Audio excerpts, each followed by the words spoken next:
This slide contains the CalPADS reporting calendar for the 23 to 24 academic year. Census Day landed on October 4th, 2023 this academic year, which was the beginning of the Fall 1 and Fall 2 submissions.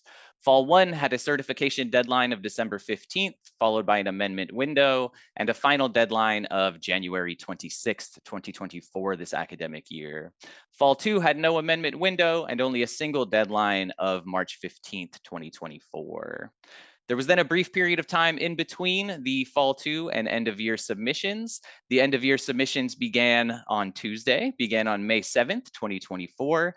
This is when certain snapshots, errors, and reports became available. There's an initial certification deadline of July 26th, 2024, followed by an amendment window and a final deadline of August 16th, 2024 this year.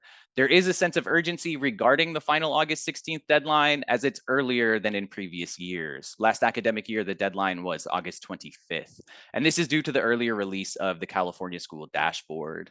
The CDE has stated that there will be no extensions to the August 16th deadline, and LEAs will need to adjust their local practices to allow for an earlier certification. And on this same day, on August 16th, 2024, the CDE will pull cohort data from the CalPADS ODS to calculate the adjusted cohort graduation rate, or ACGR. There's also currently CASP and LPAC testing, in particular summative LPAC testing, and that should be going on through the end of May, through May 31st. And the initial LPAC testing window opens on July 1st, 2024. This kind of purple bar here is just meant to indicate that we know that there are local processes going on at your LEA beginning in July for the 24 to 25 academic year, and that will overlap the end of year submissions for the 23 to 24 academic year. And so it is important to practice those project management and time management skills and really prioritize to ensure that CalPADS reporting gets done in addition to the opening of the 24-25 academic year tasks locally. Okay, there are some key dates to be mindful of in end of year reporting, and we've listed the key dates on this slide. Our goal is to help LEAs to build their local capacity in prioritizing and in project management, as well as in technical skills, and we'll be working to assist you in meeting these dates and deadlines. The end of year snapshot began generating again on May 7th, this past Tuesday. So you should have snapshots in CalPADS for all 4 end of year submissions. The end of year error resolution is expected by July 12th. And this is kind of a new point and a big point for us to communicate out during these trainings at the beginning of end of year. The expectation by CSIS and the CDE is that LEAs resolve all fatal errors by July 12th, and an inability to resolve errors by July 12th may trigger further communications and support from CSIS and the CDE. And this July 12th date, this error-free by July 12th benchmark, is due to the earlier release again of the California School Dashboard. Please do work with your CSIS agents in meeting these deadlines whenever possible or whenever needed. The end of year submission window deadline is July 26th, 2024. The expectation here is that the end of year snapshots are LEA approved, or the revisions are LEA approved by July 26th, 2024. And then that all 4 of the end of year submissions are certified by August 16th, 2024. End of year 3 and end of year 4 require SELPA approval as well as LEA approval. And end of year 1 and end of year 2 require only LEA approval to certify. So you are realistically able to be certified in end of year 1, which is the topic of today's training, by July 26th, though you do have until the August 16th deadline. These dates can change, so it is best to check with the CDE's calendar using the link on this slide.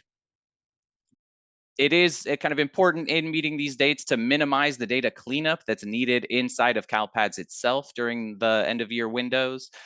And if you are cleaning data, meaning resolving errors, resolving validation errors and CDDs for more than 2 weeks, this may be an indication that there are local data quality issues that could be addressed in local systems. And Again, with these dates, the CDE will always reconsider the timelines if the CalPAD system itself is not performing as expected.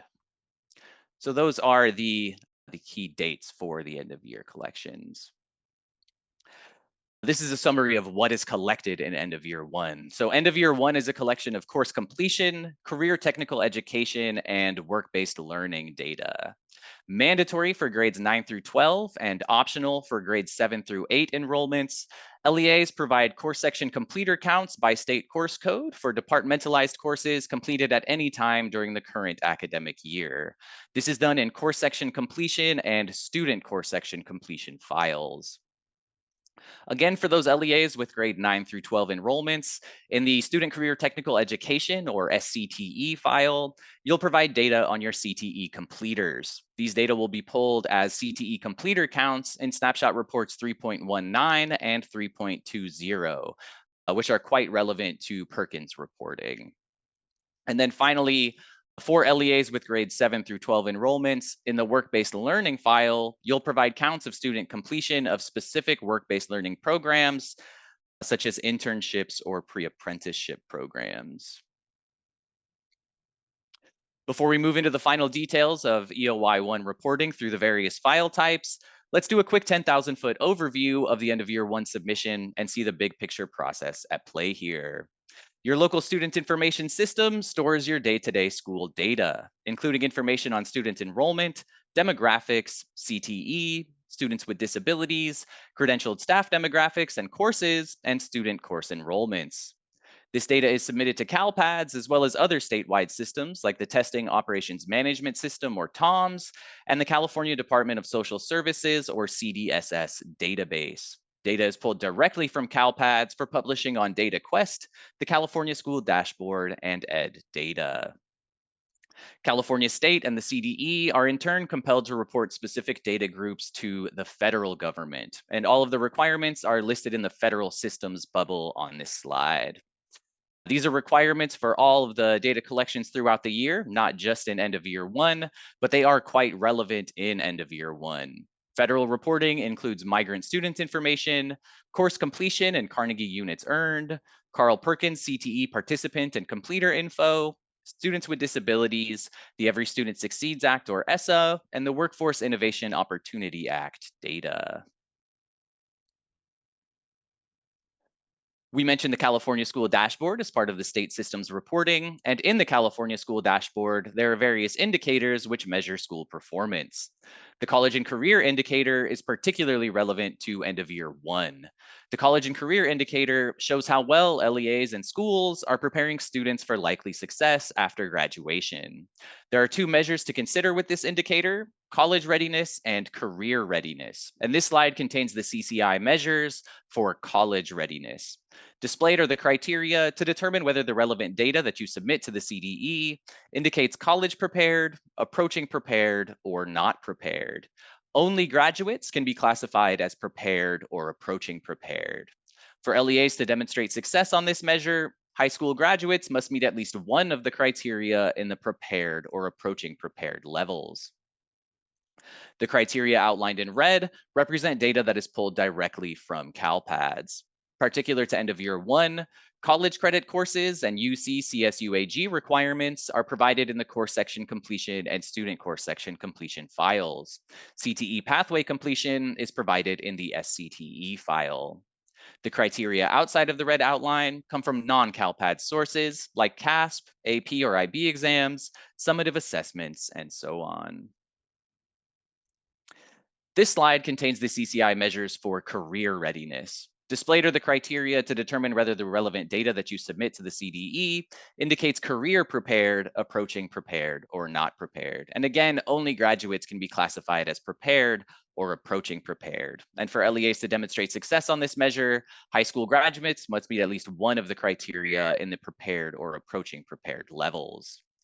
The criteria outlined in red again represent data that's pulled directly from CalPADS. Particular to end of year one, leadership and military science courses and CTE courses are reported in course section completion and student course section completion records. And transitional classroom and work-based learning experience is reported in the work-based learning record. Leadership in Military Science includes state course codes 9373 for Leadership Military Science and 9374 for the Junior Reserve Officer Training Corps, or JROTC. It's important, again, to be aware of the data elements that you submit to CalPADS in end of year one that are relevant to the college and career indicator on the California School dashboard. The CDE did release a couple pieces of clarification regarding the college and career indicator on the California School dashboard in their quarterly meetings in March. And so we thought it would be a good idea to provide those two pieces of clarification here in end of year one, which is where they will be most relevant to your reporting. And there are two pieces of clarification that the CDE released. The first is regarding college credit courses, and the second is regarding the CTE pathway criteria. So let's start at the top with the college credit course clarification. Some LEAs have been submitting college courses that students took and completed independently and which have no association or oversight by the school. Since the college and career indicator is a measure of the school's effectiveness in preparing students for college or career, the CDE clarifies in the dashboard technical guides that the completion of such courses will not contribute to the school's college and career indicator. So that is the college credit courses clarification. And for the CTE pathway criteria, the clarification is as follows. To be considered prepared on the college and career indicator using the CTE pathway criteria, students must complete the capstone course of the pathway with a grade of C- or better. So they must satisfy criteria 1 here and either score a level 3 or higher in one Smarter Balanced summative assessment subject area. The subject areas are English language arts and mathematics, and a level 2 or higher in the other, or complete one semester, 2 quarters, or 2 trimesters of college credit courses with a grade of C- or better in academic or CTE subjects where college credits are awarded for each course. And if you are using criteria 3 here to satisfy the CTE pathway criteria, the students cannot receive college credit for any courses that they completed that are within the CTE pathway. Students must complete the college credit courses outside of the CTE pathway for which they are completers. So if you're using criteria 1 and 3, the college credit courses that are used to satisfy 3 cannot be the same courses that are used to satisfy 1. They cannot be within the same completed pathway. And so the criteria clarification basically boils down to stating that if you're using the CTE pathway criteria to be considered prepared on the CCI, you must satisfy criteria 1 and either criteria 2 or 3. Criteria 1 on its own will not count a student as prepared. So that is the college and career indicator clarification that was provided by the CDE in the quarterly meetings in March. All right, to successfully report your student data in CalPADS, LEAs need the proper user account roles assigned. The roles needed to populate data and view reports in end of year one are contained on the left-hand side of this slide. And they are Student Search, SENR Edit and View, SCTE Edit and View, CRSC Edit and View, SCSC Edit and View, SDEM Edit and View, Work-Based Learning Edit and View, and Work-Based Learning Extract Permissions. To view end of year one reports, users will need the end of year one reports permissions. And I know that LEA administrators can sometimes be incredibly cautious when giving out these permissions or giving out these user roles. But if you are a CalPADS data coordinator, if it is your responsibility to complete the end of year one submission and certify the end of year one submission, you will need all of these user roles listed. LEA should also be aware that there are excellent reference documents available to download for guidance on different aspects of CalPADS reporting. And we've listed some of those guidance documents here under CalPADS documentation. The CalPADS user manual contains all essential information for CalPADS users to make full use of the system. It includes a description of the system functions and capabilities, contingencies and alternate modes of operation, and step-by-step procedures for system access and use. It also serves as a gateway to additional state compliance resources, submission, and report analysis tools. The CalPADS code sets contains the current coded values in CalPADS for fields with coded value data elements.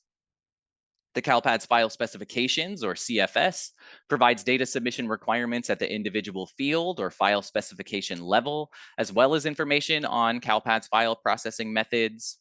The error list contains descriptions and suggested resolutions for each error generated when submitting data to CalPADS. The data guide provides general guidance for LEAs regarding the collection and submission of data to CalPADS. The data guide is currently a bit outdated, and users may be better suited turning to the user manual.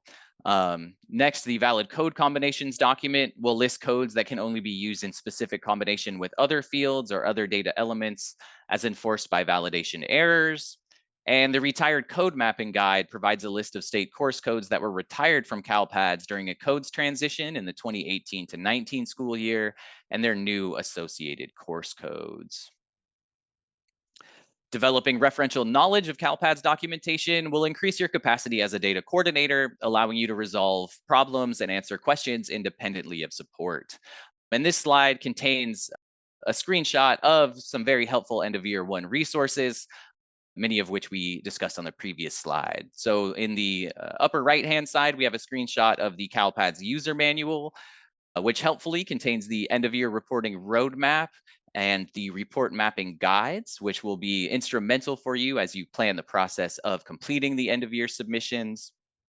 We then have the CDE webpage for CalPADS system documentation, and this contains several of the documents we discussed on the previous slide. It contains the CalPADS code sets, file specifications, extract specifications, valid code combinations, error list, and data guide.